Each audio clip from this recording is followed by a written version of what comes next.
కాంగ్రెస్ ప్రభుత్వంలో రైతులకు తీవ్ర అన్యాయం జరుగుతుందని బీఆర్ఎస్ ఎమ్మెల్యే పల్లా రాజేశ్వర రెడ్డి ఆరోపించారు. రైతు బంధుపై జాప్యం ఎందుకు చేస్తున్నారని ప్రశ్నించారు.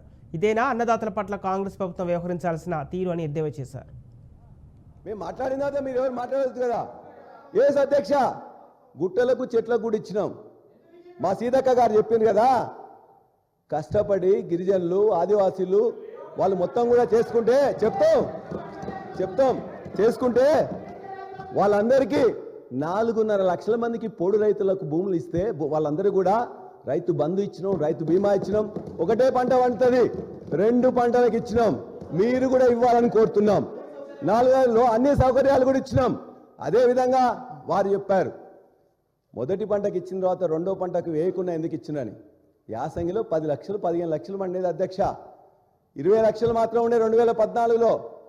ఎప్పుడైతే మెల్లమెల్లగా వాళ్ళందరినీ ప్రోత్సహించడం కాబట్టి, నీళ్ళు ఇచ్చినాం కాబట్టి, పెట్టుబడి ఇచ్చినాం కాబట్టి 20 లక్షల నుంచి వెళ్ళి 75 లక్షలకు యాసంగిని ప్రోత్సాహం చేసినామంటే 2వ పంటకు మేము ముందు లేకుండా వాళ్ళకి ప్రోత్సహించడం కాబట్టే జరిగింది. అంతేకాని ఊరికేనేదో అలాటప్పగా ఇయ్యాలి అధ్యక్ష. 24,000 కోట్లు వేస్ట్ అయినట్టు వ్యవసాయ శాఖ మంత్రి గారు మాట్లాడతారు, బట్టి విక్రమార్క గారు మాట్లాడతారు. అధ్యక్ష, కేసీఆర్ గారు అన్నిటినీ ల్యాండ్ ఇన్వెంటరీ చేసిండ్రు.